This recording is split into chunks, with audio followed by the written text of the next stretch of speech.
Good morning. I'm back again for more live streaming Lost Mine of Phandelver. As I said, I'm going to be spitting out a lot of these videos in a very short space of time, and so I imagine a few people are kind of a little bit surprised that I've been doing so many, but there is a good reason for it.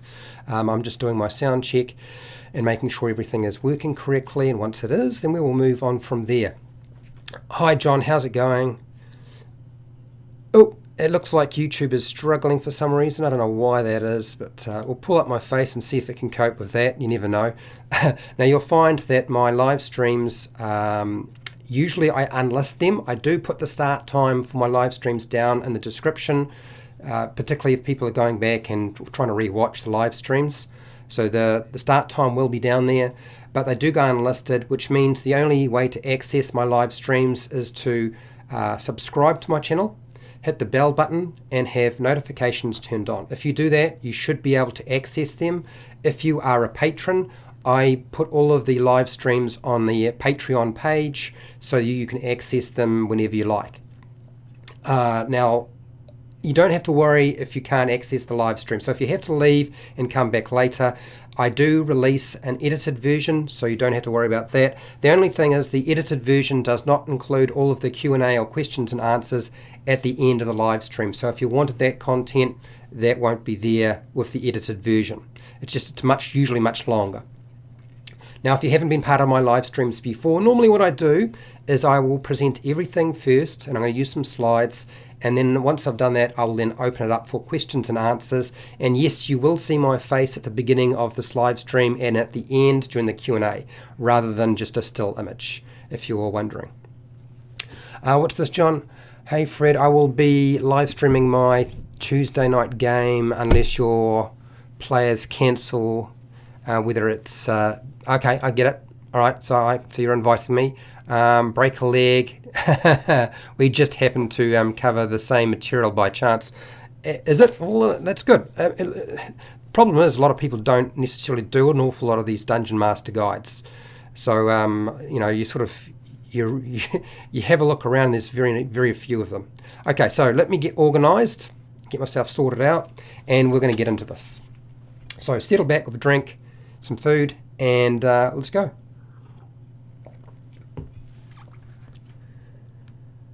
Hi, welcome to HowtoDandD. My name is Fred Wheeler, and today I want to talk about Dungeons and Dragons. And the topic for today is a Lost Mine of Phandelver Dungeon Master Guide, which means this is for the Dungeon Master. If you are playing this adventure, stop watching because there will be spoilers. I would suggest going and watching one of my other videos that are more suitable for a player. You can come back and watch these videos at a later date when you've finished playing through the adventure. But if you're a Dungeon Master, today's topic is going to be right up your alley. It's exactly the sort of thing I suspect you are looking for. So we're going to talk about Linene Graywind. This is the Lionshield merchant. And you can find details on Linene Graywind on page 16 of the Lost Mine of Phandelver Dungeon Masters Adventure. Sorry, not Dungeon Masters Guide. It's in the Lost Mine of Phandelver Dungeon Adventure book. Now, Linene Graywind is a sharp-tongued human woman of about 35. She's been working for an organization called the Lionshields, and this is a merchant company based in the city of Yatar.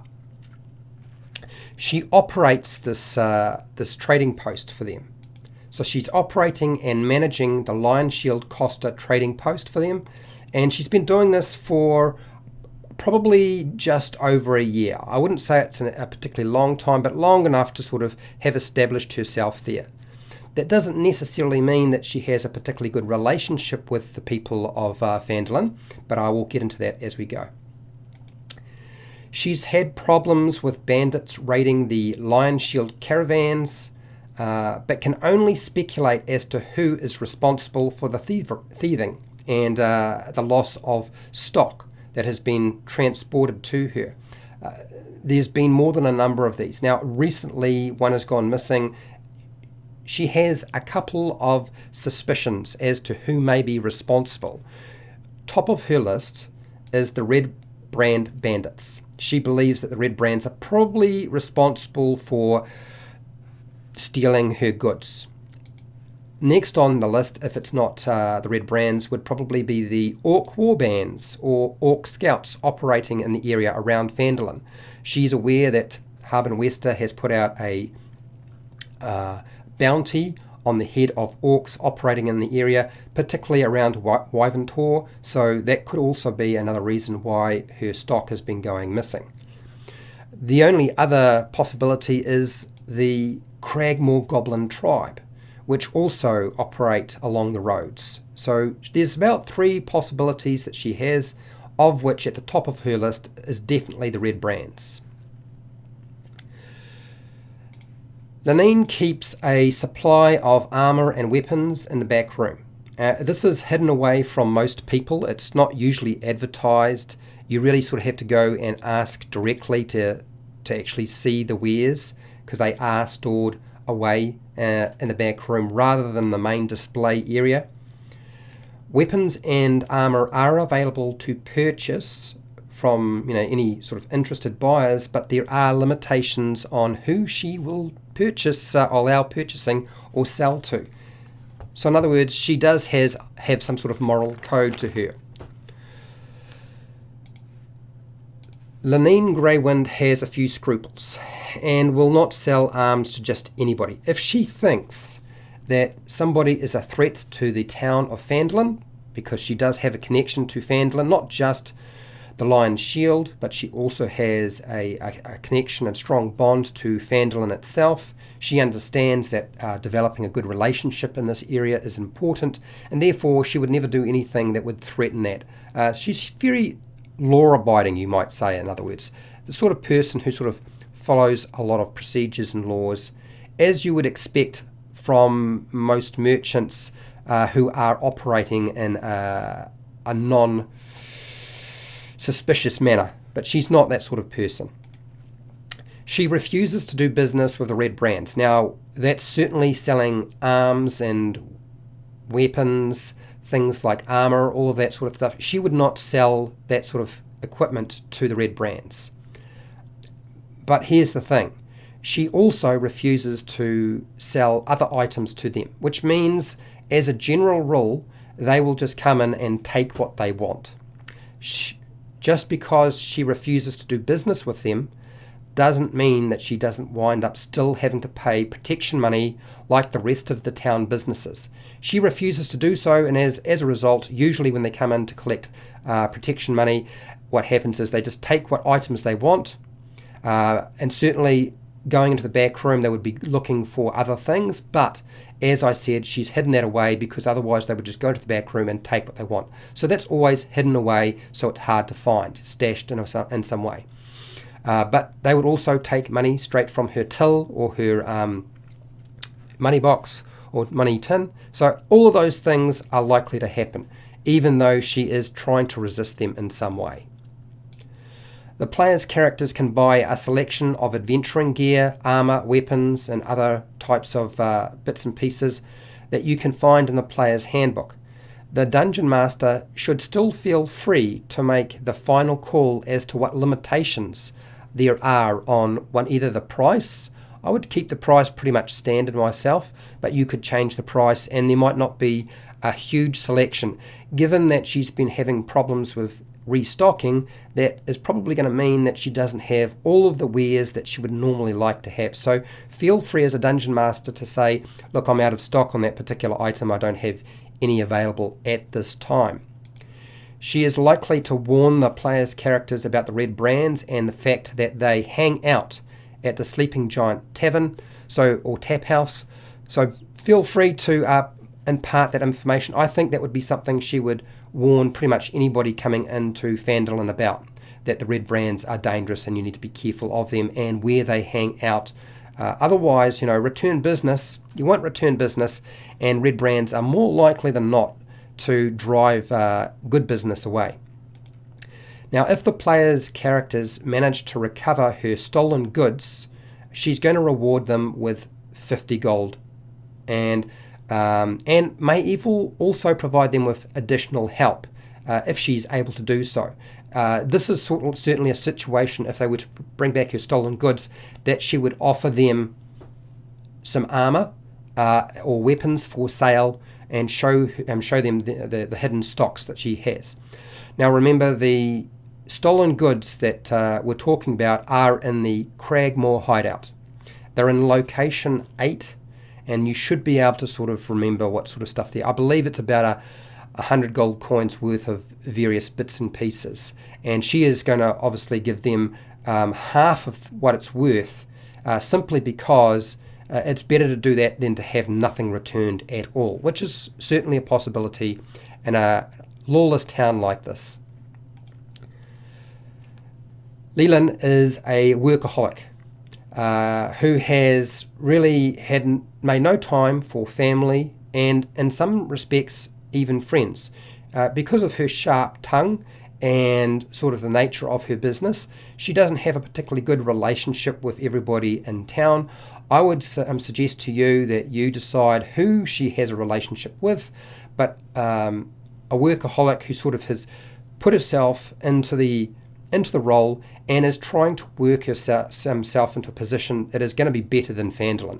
Phandelver is a very small location, and it's really not an opportunity to make an awful lot of money or increase her station in life.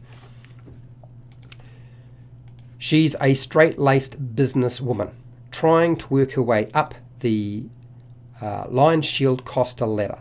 And if she can work her way up the Lionshield ladder, that probably means a better placement than Phandelver.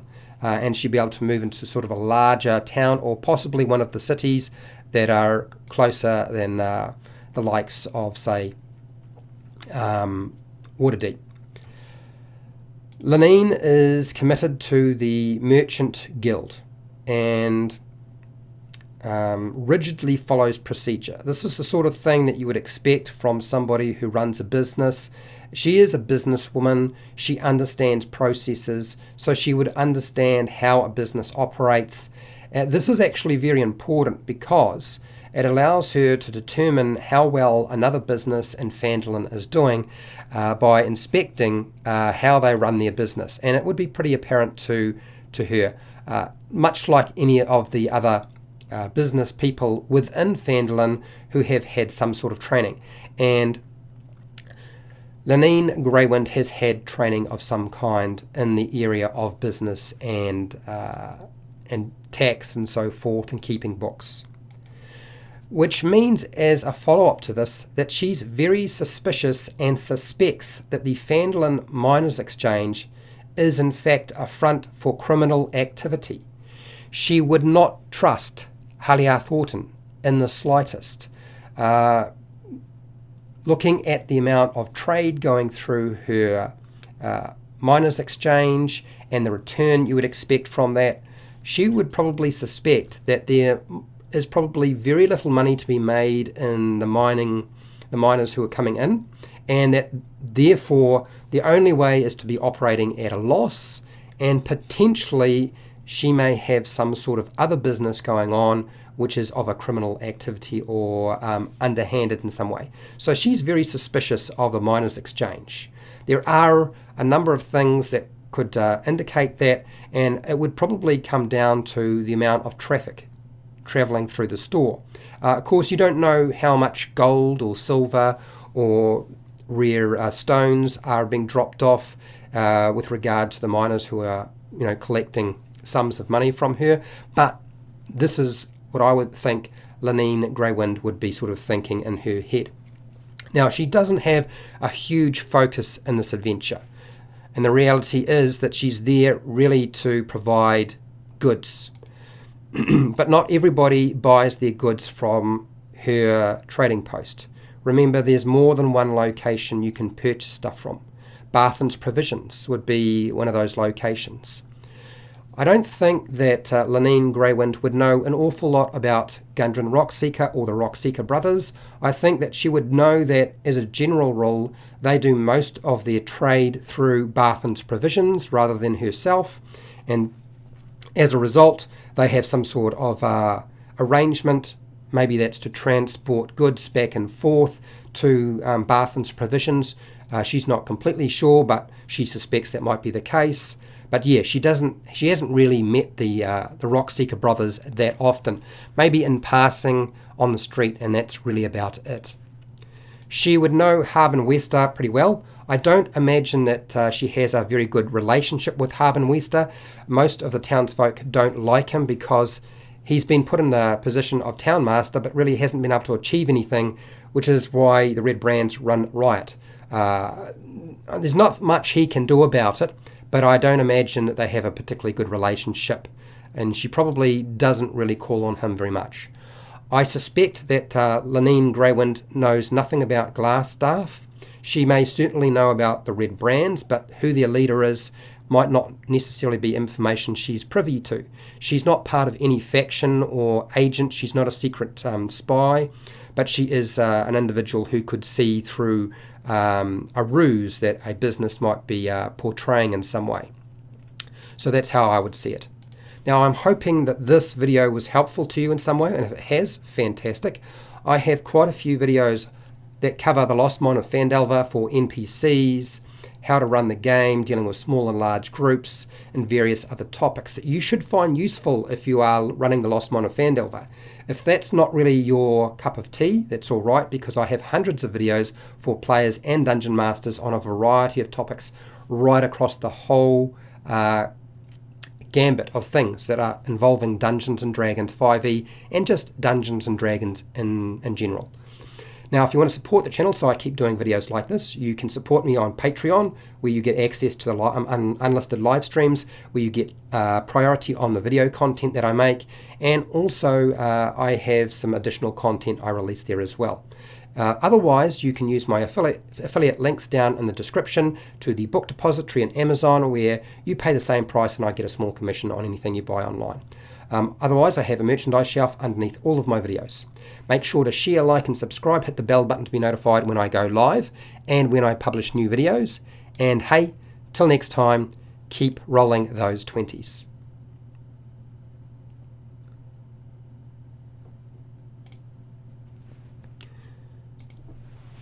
Okay, I'm not gone, but I do need to get my glasses on and grab a drink of water, and then I'll come back to my face and we'll have a chat about Linene Graywind. Wind? Did I say winter or wind? Linene Graywind. This is a problem with talking for non-stop all at once. Okay, so let's flick on back to my face. Where is it? There it is. There we go. All right, now let's have a look at the chat.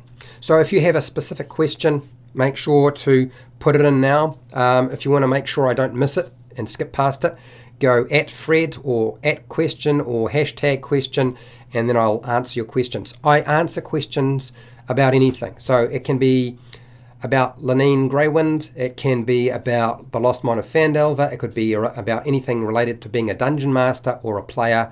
I am open to answering whatever questions you would like to talk about. And if you have some feedback you would like to share with me and everybody else, feel free to do that right now, because I think that would be great. Okay, so John is here. Joe, how's it going, Joe? Darren's here, retracted. Whoops.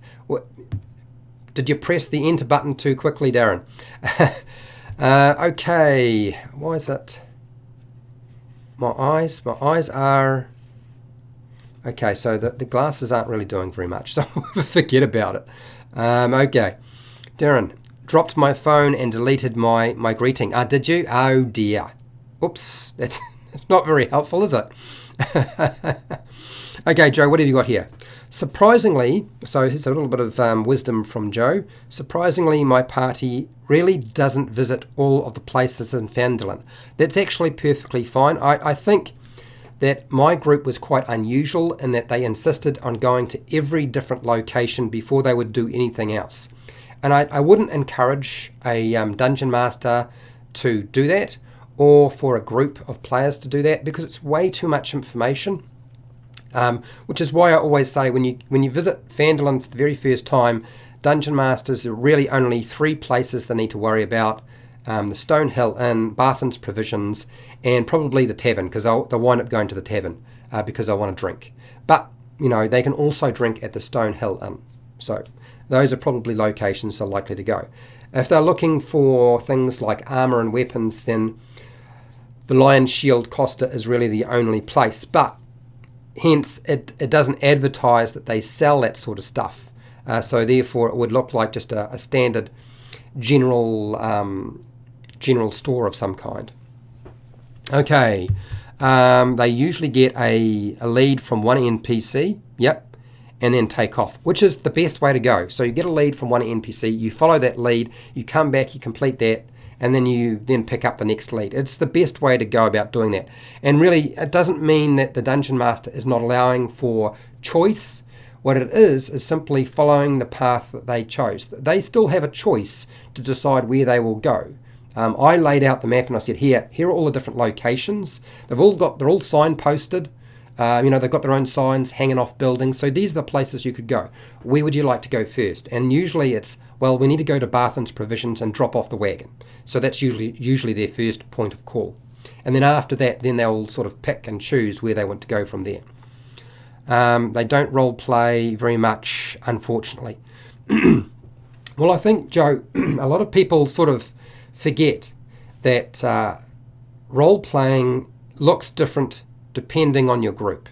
And a lot of people still believe that role-playing consists of speaking in a voice and talking to all the NPCs. And it doesn't necessarily have to be like that. What they're doing is they're taking a priority on how they want to spend their time playing the game, right? Which means that they are deciding that once they get the information they need from an NPC, they're not going to engage into a lot of conversation with them. They're going to move on to the bit that they want, which is the adventuring, the exploration, and the battles, the stuff that they find more exciting. I would imagine that if that did not get what they were needing and achieve the goals they needed to achieve, then they would engage in a conversation more with an NPC to find out more information. It's just a different way of approaching the game, which I personally think is perfectly legitimate. Darren, mine is the opposite, Joe. One player goes for the RPG big time. It's great, but challenging for me as I have to come up with stuff on the spot. Yes, certainly can be. I find that if you have a group of individuals who do not want to engage into a lot of social interaction and talk to the NPCs for long periods of time, and you have somebody who does, that can collide and cause a little bit of a hassle. So you have to sort of shorten the time frame that the person who wants to talk with an NPC gets to do that. And then on top of that, those persons who don't want to sort of engage with NPCs and just want to get into the adventure and go and explore and fight and so forth, you have to extend out their time rather than it being like, okay, we're done now, we've spent our 1 minute here, let's get going. So you need to sort of change the time frame, shorten one and widen the other. Okay, haha, righto. I like seeing Fred's take on Phandelver and how he expands things. It's nice seeing a different perspective, which, I find it really interesting when somebody tells me, look, I played out this NPC differently, and they put it down in the comment section or even in the chat. It's really, really helpful. It shows you that you can do things a different way. You don't always have to do them exactly the same way. You certainly don't have to do it my way. I'm just presenting you with some ideas. One of the things, now, you might have noticed that I did stipulate that the arms, the weapons and armor are hidden away in the back room. Now, the adventure does talk about those sorts of items are in the back room. But I realized that it wasn't good enough to just have them in the back room, because if the red brands were to come in, they would just turn the place over anyway. And it's not like Linene Graywind is a combatant. How is she going to deal with 2 or 3 red brand bandits all at the same time on her own? She's not. She doesn't have security. It's not like she's got a security guard or a bunch of paid employees to help protect the store. So it made much more sense that they be in the back room, but they also be hidden away. So it could be a trapdoor in the ground. It could be a sliding panel. You decide. All sorts of possibilities are available, and I would imagine she's probably used to figuring out how to do this sort of thing. Pardon me, I need a drink of water.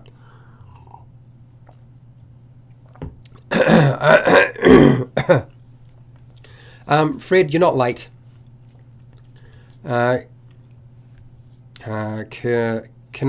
Hello, Kanoko. Hello, how's it going, Kanoko? Hopefully I got your name right. I always get a little bit worried that I've pronounced it incorrectly. Okay, so I can see you have a question, Kanoko. Joe, what do you got here? It's great, actually. It's great help for anyone running the adventure. If your players love shopping and go to all different locations, I'm sure I'll run this again with a different party. Really? Okay. I mean, I've run it a couple of times myself. I don't know. It's probably the only adventure that I would consider running again. But if I did it again, I would change a lot of stuff. I know I've had people come up to me and say, what do I do? One of my party players has been through the Lost Mine of Phandelver. So what do I change? And essentially, my only response is, change as much as you can. Change what you think is going to work. So, I've done that with the Curse of Strahd. It was necessary. One of the people playing at the table had already been through the adventure. In fact, they had dungeon mastered. Okay, so show. Okay, so here we go. Question.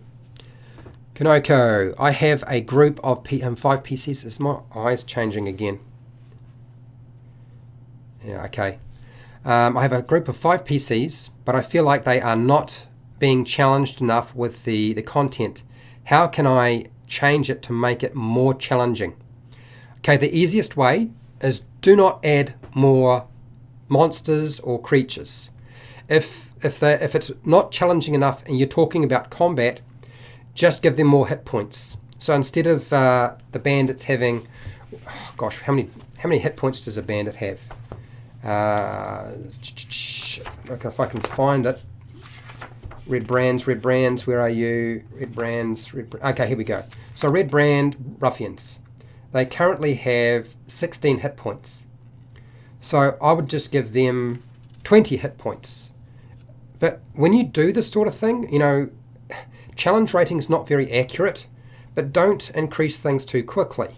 Otherwise, you're going to wind up causing a whole lot of strife. And I don't have a problem with making things lethal in my adventure, but for beginners, it's a bit rough. I feel like that's more suitable for somebody who's experienced, played the game, they know what they're doing, or they're very skilled. Or you've got a really big group. Now, your group is only 5 players, so that means you really don't have a huge group. If you had like 6 or 7, it wouldn't matter too much. So maybe increase it. Try, adding like 4 hit points. You could go up to a maximum with a red brand. Just give them maximum hit points if you wanted to. So 3d8 plus 3. So that's what? 8, 16, 24, 27. So you could give them 27 hit points, the red brands.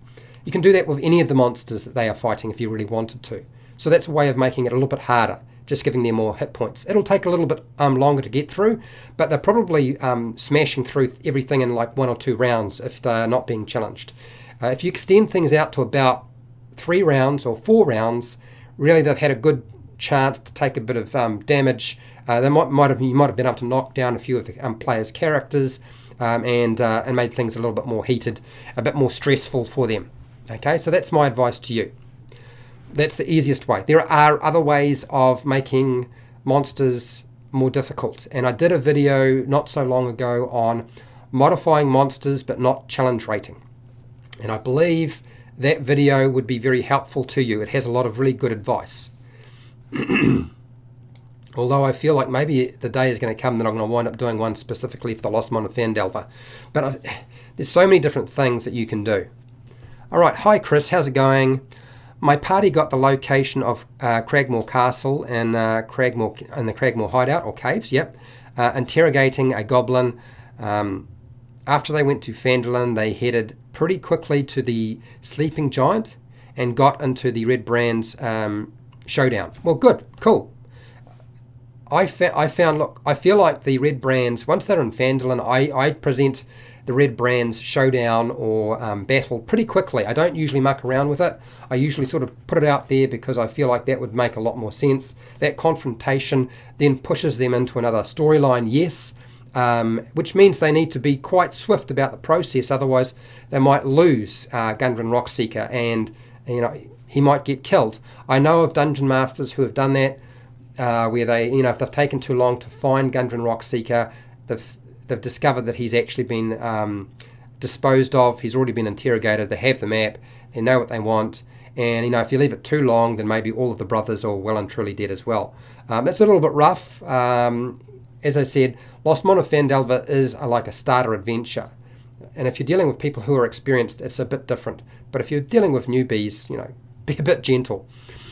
Okay, Chris. But now they want to immediately head to Cragmore Castle at level 2. Should I try to railroad them into dealing with the red brands, or let them go to Cragmore Castle? Okay, Chris, really good question. Don't railroad them. By all means, present the red brand confrontation. Let them play out that battle. That can happen pretty quickly. If they feel like the priority is not the red brands, and it is going to Cragmore Castle and rescuing Gundren Rockseeker, let them do that. It will be difficult at level 2, but there have been groups who have managed to do that successfully. So let it play out. We don't want to take away, it's a big sandbox. We don't want to take away the choices that they make. If it winds up turning into a bit of a mess, there are plenty of ways to bring them back into the game. I know your concern, Chris, and I can understand this, is they will get destroyed at Cragmore Castle. But I've done a video on how to deal with character death for the Lost Mine of Phandelver and how to move on should that happen. There are plenty of ways to deal with that, and you do not need to concern yourself with. So don't freak out about it. Let it play out. And then if it happens, it happens, and then you just go and check the advice I have from that video. Okay? There are plenty of ways to move the story forward using the same characters. You do not need to necessarily have them be different characters. Plenty of ways to make that work. Okay. Ganoko, they all just smashed all the goblins. Darren, what do you got here? Try bumping the goblins. Yeah, ETC, higher hit points, adding a couple more into the counter. You can do that, but my suggestion to you is give them more hit points before you add more monsters. Now, the reason being is when you add more monsters, that means more monsters, more attacks. And the number of attacks is really important, but the number of hit points they have is less important. It'll still make it challenging, but you don't have to, if you've got an encounter where there's 4 goblins and suddenly you've got to deal with 6 goblins, 6 goblins is much more difficult than just having those 4 goblins have more hit points. So, which is why I don't recommend adding more stuff and more complexity unless you absolutely have to. Joe, you agree with Darren? Always look at increasing the number of bad guys or hit points. Yeah, go with hit points first, then you can go with bad guys. Darren, by the way, thanks for commenting on my video of the Essentials kit thread. No problem, Darren. What I found useful, Darren, to be fair, I did not watch the entire thing. I did find your discussion on the adventure and the fact that you actually showed me what was in the adventure book. For those of you who don't know, Darren has his own YouTube channel. I found that really useful because nobody else has done that. They've just sort of opened things up, talked about it, shown us all the bits and pieces. I mean, it's fine that there are cards and tokens and, there's a Dungeon Master screen and an adventure book and blank character sheets and rules for building characters and the basic rules there. I mean, that's all good and well. And there's a map. So that's fine, but I really wanted to see the adventure book itself. That's really what I was interested in, and I found that what really set you apart, Darren, with that video was that particular part, and you made the right choice of doing it near the front of the video rather than at the end of the video. Kanoko is happy with my response. Okay, good, and probably got some really good advice from Darren and Joe. Hi Dick, how's it going? I saw this on Reddit and I had Linene give my chatty PC a bagpipe of invisibility. He went and played it outside the sleeping giant. Really? I can just imagine, Dick, what would happen. That would certainly draw a lot of attention. Love it. Awesome. Now remember, I will answer questions about Linene Graywind, but I also will talk about anything related to the Lost Mine of Phandelver. Any questions for Dungeon Masters or players, this is your opportunity. This is why I have the live stream at the end and the Q&A, so you have an opportunity to have a discussion. So if there's any questions that you have or any feedback you want to give, this is the time to do it. Does not have to be related to the content of the live stream. Okay, Darren. Add additional bad guys very sparingly, as each additional goblin is another attack on the party. Exactly. I will go with higher HB first, then more goblins, if they are still having it easy. Yep, that's exactly what I was thinking. Yeah, adding more monsters does increase the action economy, so it's much more easy. Yeah, it's right. It's more likely to get a total party kill. So Joe, exactly. That's exactly my concern. And to be fair, I'm not like I'm not a dungeon master who hasn't had a lot of parties lose characters. Like 1 or 2 characters have died, or even the entire party's been wiped out. I can tell you now, I've run plenty of games now and had plenty of total party kills, and that's really because I just played the characters and monsters as I thought they should have been played, and I have my monsters run away and do bizarre and crazy things at times as well. So they're not all sort of optimized for combat, and sometimes it's just bad luck on the player's part. Although my luck with rolling dice is usually worse than theirs. Okay. Pearsham, how's it going? Okay, so Chris, thanks Fred. They really want to save Gundren. So I am not sure I could have convinced them to do anything else. Look, if they're playing with some of the pre-generated characters and one of them is playing the dwarf cleric, the dwarf cleric is related to Gundren Rockseeker. Now, I found that my own group used the pre-generated characters, and that particular person was spent quite a lot of time with the group, saying, look, this is the person who hired us. We wouldn't have this job if it wasn't for them. Yes, he went off and went to Phandelver before we wanted him to. We told him to stay, but he didn't. But he's still my family, and we need to go and help him. So I think that it was not me having to convince them. It was the player who was playing the dwarf who really turned the tide and explained to them in a pretty rational and clear way that the best motivation was to do this. And this is what made more sense than just going off and doing your own thing. So I just got to sort of sit back and let them approach things the way they wanted to. So yeah, and that doesn't mean that my group didn't wind up dealing with the red brands first, because they picked up additional information. They knew where the back door to the red brands hideout was, and the discussion was, look, we will just bulldoze through these red brands, take them out. We're doing pretty well. We're a group of 7. We're pretty strong. And then as soon as we've done that, we will not just stay in town. We'll go straight to Cragmore Castle. So really very little time had passed. It was, I would say, it was maybe like a day. Within a day, they had dealt with the red brands. They had gone through the back door, taken out everything from the sort of going backwards through not going through the front door, and then they went straight to Cragmore Castle and rescued Gundren Rockseeker. It was a very difficult battle for them, but they still achieved it. And that all took place in like a day. That doesn't mean they didn't take a short rest in there. They certainly did. Okay. Okay, so what do you got here, Fred? Wave of monsters, never more enemies than PCs at low levels. Yes, Fred is right. It is always better to use a wave of monsters or NPCs or enemies rather than throw 12 enemies at a group of 6. You throw 6 or 7 at them, and then once they sort of are petering out, you bring in the next wave. That's a much better way of dealing with it.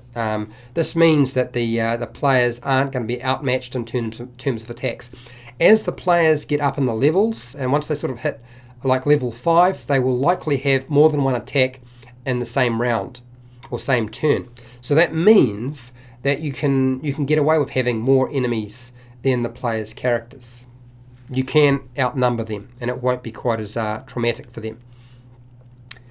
Brian, how's it going, Brian? What do you do with everyone? Okay, so here we go. So what do you do when everyone rolls low numbers, including the DM?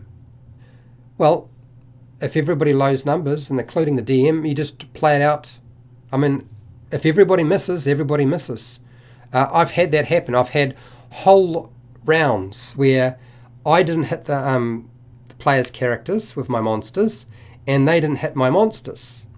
I just let it play out. It's just another round, they engaged in it, didn't work out, we move on to the next round, and that's fine.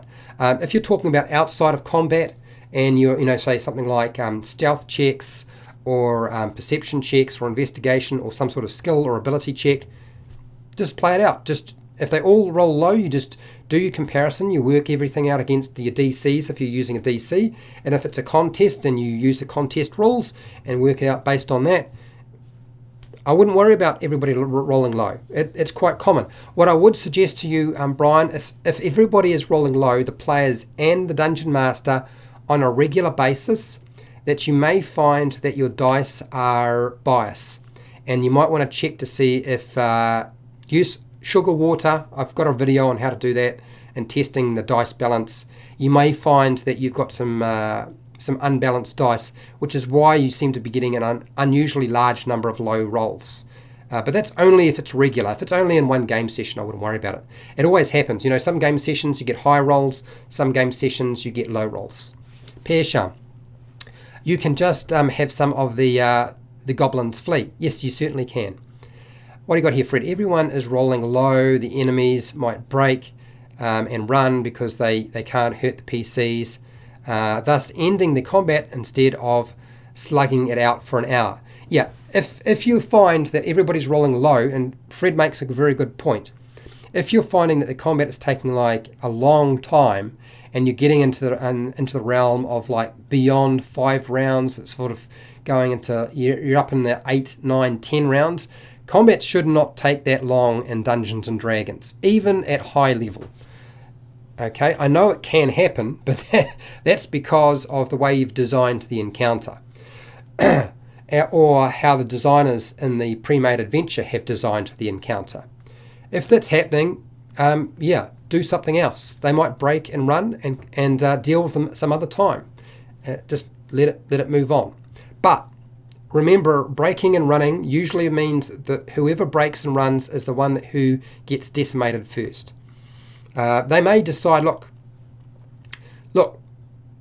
let's just say it's a time. You could just say, look, we just want to have a truce, offer a truce. No one's getting anywhere. We're slugging it out here. And, the players decide to put their weapons away. Your enemies decide to put their weapons away, and they just back off. So there's no reason why you can't do that as well. And Fred is making a very good point. When it comes to playing for an hour, slugging it out for an hour is not fun. Okay, I just need a drink of water. I keep going through here. Remember, you can ask any question you like. Doesn't matter if you're a player or a Dungeon Master. It doesn't have to be related to the Lost Mine of Phandelver. Okay, all right, so what do we got here? This is the last live stream for the week for me, by the way. So this is your last chance to talk with me for a couple of days. At Brian, what do you got here? Usually they make descriptive reasons why everyone is missing, such as everyone dodging. Yep, it could be anything from they dodge out of the way, or they pull their punch, or you might find that they struck their target but it glanced off and didn't actually do any damage. Just because you roll and miss doesn't mean that there wasn't any physical contact with the enemy, whether it be a weapon or a fist or anything else. All it means is whatever you did in terms of your strike didn't do any damage. It didn't reduce hit points. It didn't fatigue them. So, it didn't cause an injury of some kind. It might have been a glancing blow. They are, you know, there are lots of different ways you can describe it. And there's been like 100 videos, well, maybe not 100, a lot of videos talking about how to do this sort of thing. Run away, run away. You can. Okay, Brian. FYI, this was the first run in with goblins in the Lost Mine of Phandelver. Okay, you're talking about, yeah, I know which encounter. You're talking about the those goblins that are hiding. There's 4 of them. It's the very first encounter. Because of the setup and because of the nature of how goblins work, and if you use the goblin features that are available, which you should, it means the combat can go for a very long time as people are missing, because you know you've got goblins with like a cover bonus because they're probably in cover, shooting from cover. If your players are smart, they're using cover as well of the wagon, and so a lot of the ranged attacks will probably miss. I totally get where you're coming from with that. So, and also the nature of goblins is that they can use their nimble escape to use a disengage, hide as a bonus action, and that's a big bonus, right? Pardon me, I'm losing my voice. It's up to almost, we're getting 45 minutes, and I've been talking non-stop.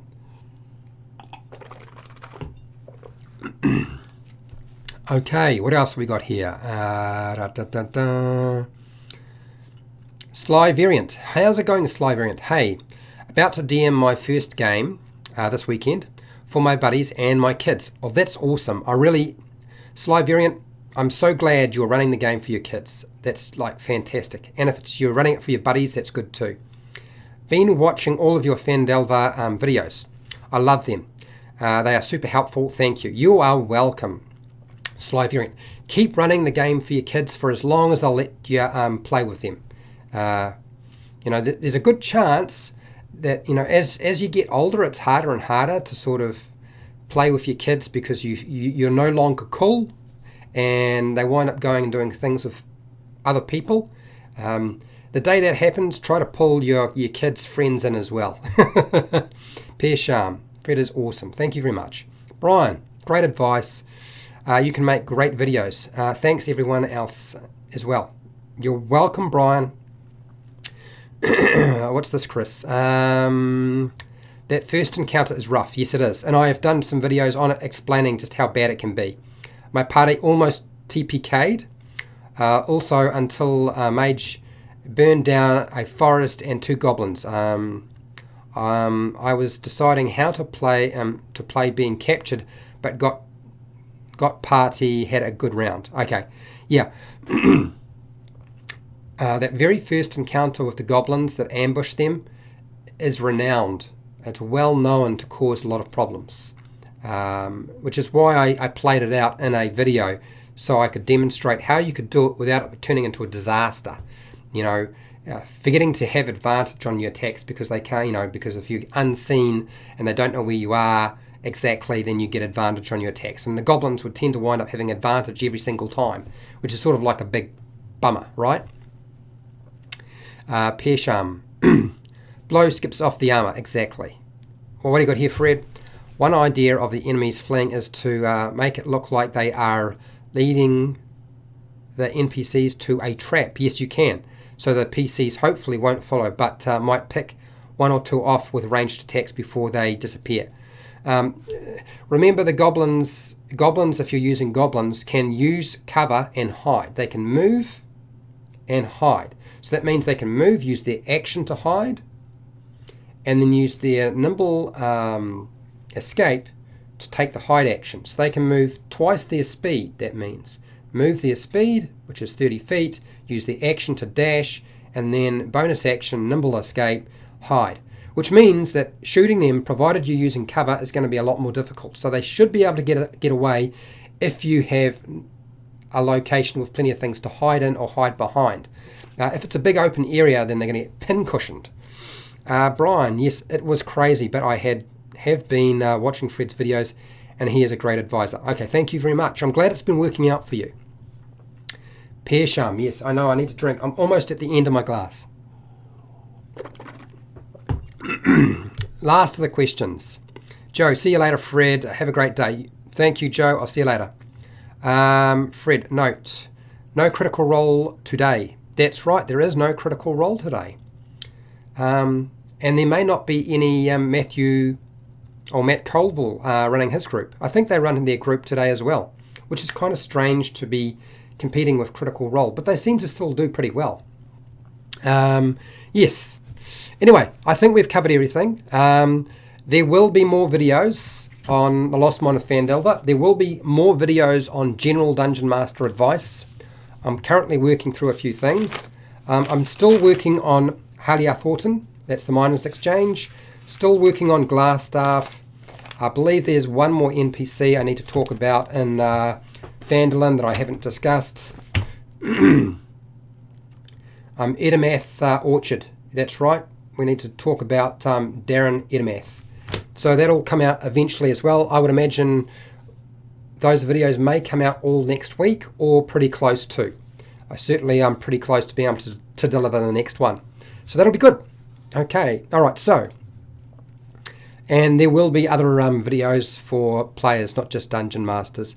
I haven't forgotten you at all. I haven't forgotten people who are thinking that I'm only doing Dungeon Master stuff. That's not the case at all. Anyway, we're done. So have a good night, day, morning, afternoon, early morning, wherever you are in the world. Look after yourself, your family, and your friends. And hey, till next time, keep rolling your sorry, I'm going to lose my voice now. Keep rolling those 20s.